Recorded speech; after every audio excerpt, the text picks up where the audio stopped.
পুরনো চাল ভাতে বাড়ে। প্রাচীন এই প্রবাদ যে সত্যি ফের প্রমাণ করল বীর যারা।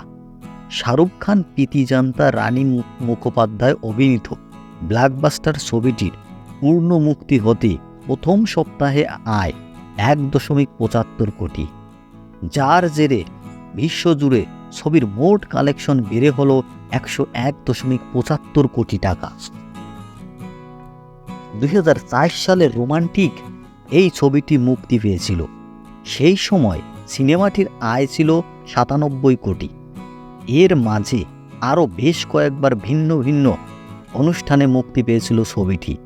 তবে প্রথম মুক্তির 20 বছর পূর্তি উপলক্ষে সম্প্রতি ফের বড় পর্দায় মুক্তি পায় যশ চোপড়া পরিচালিত বীর যারা। শাহরুখ ভক্তদের ভর্তি হচ্ছিল সিনেমা হলগুলোতে। নতুন করে হিটের মুখ দেখেছে বায়ুসেনা অফিস। নতুন করে হিটের মুখ দেখছেন বায়ুসেনা অফিসার বীর প্রতাপ সিংয়ের চরিত্রে অভিনয় করা শাহরুখ ও পাকিস্তান কন্যা যারার চরিত্রে অভিনয় করা প্রীতিজান্তার প্রেম কাহিনী নির্ভর ছবিটি। এখানে প্রীতিজান্তা এবং শাহরুখ খানের যে সেই প্রেমের যে কাহিনী, সেটাই মূল আকর্ষণ হয়ে দাঁড়িয়েছে।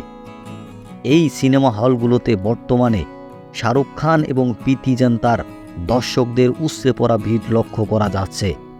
এই ছবিটি নিয়ে আপনার মতামত কমেন্ট বক্সে আশা করছি। এরকম আরও সব খবর পেতে চ্যানেলটি সাবস্ক্রাইব করে পাশে থাকুন।